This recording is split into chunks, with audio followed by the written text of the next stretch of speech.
క్రీస్తునందు ప్రియమైన సజీవాహిని శ్రోతలందరికీ మన ప్రభువును రక్షకుడైన యేసుక్రీస్తు నామంలో శుభములు తెలియజేస్తా ఉన్నాను. అనుభవ జ్ఞానం అనే అంశాన్ని ఈరోజు మనం ధ్యానించుకుందాం. దేవుని పరిచర్య చేయడానికి మనకెన్నో అవకాశాలు వస్తుంటాయి. వ్యక్తిగతంగా నా అనుభవాన్ని వివరించాలంటే వాక్య పరిచర్య చేయడానికి, బైబిల్ స్టడీ, యవనస్తుల పరిచర్య వంటి ఎన్నో పరిచర్యల్లో పాల్పొందడానికి అవకాశాలు వచ్చిన ప్రతిసారి నాకు నిజంగా అంతటి అర్హత ఉందా అని తరచూ అనుకుంటూ ఉంటాను. కొన్నిసార్లు ఈ పరిచర్య నా సామర్థ్యానికి మించినది అని అనిపిస్తుంది. పేతురులా నేను నేర్చుకోవాల్సింది చాలా ఉంది అని నా ఆలోచన.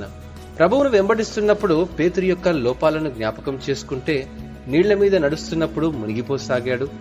యేసుక్రీస్తును బంధించినప్పుడు ఆయనను ఎరగనని ఒట్టు పెట్టుకున్నాడు. ఎప్పుడైతే పునరుద్ధరణుడైన యేసును చూశాడో అప్పుడే తన జీవితం మారిపోయింది. దేవునిలో అనుభవ జ్ఞానాన్ని పొందిన పేతురు 2 పేతురు 1:2-4 అంటాడు, తన మహిమను బట్టియు గుణాతిశయములను బట్టియు మనలను పిలిచిన వాని గూర్చిన అనుభవ జ్ఞాన మూలముగా ఆయన దైవశక్తి, జీవమునకును భక్తికిని కావలసిన వాటన్నిటినీ మనకు దయచేయుచున్నందున ఆ మహిమ గుణాతిశయములను బట్టి ఆయన మనకు అమూల్యములను అత్యధికములైన వాగ్దానములను అనుగ్రహించి ఉన్నాడు. దురాశను అనుసరించుట వలన లోకమందున్న భ్రష్టత్వమును ఈ వాగ్దానముల మూలముగా మీరు తప్పించుకొని దేవ స్వభావమునందు పాలివారగునట్లు వాటిని అనుగ్రహించినని తన అనుభవాన్ని వివరిస్తూ ఉన్నాడు.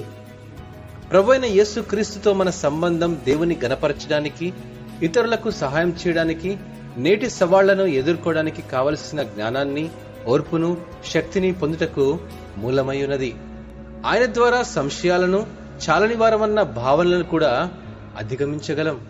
ప్రతి పరిస్థితిలో ఆయనను సేవించి గణపరచడానికి అవసరమైన ప్రతి దానిని మనకు దయచేశాడు. ఈ గొప్ప అనుభవాన్ని పొందడానికి ప్రయత్నిద్దామా? దేవుడు ఈ వాక్యమును దీవించునుగాక. ఆమేన్.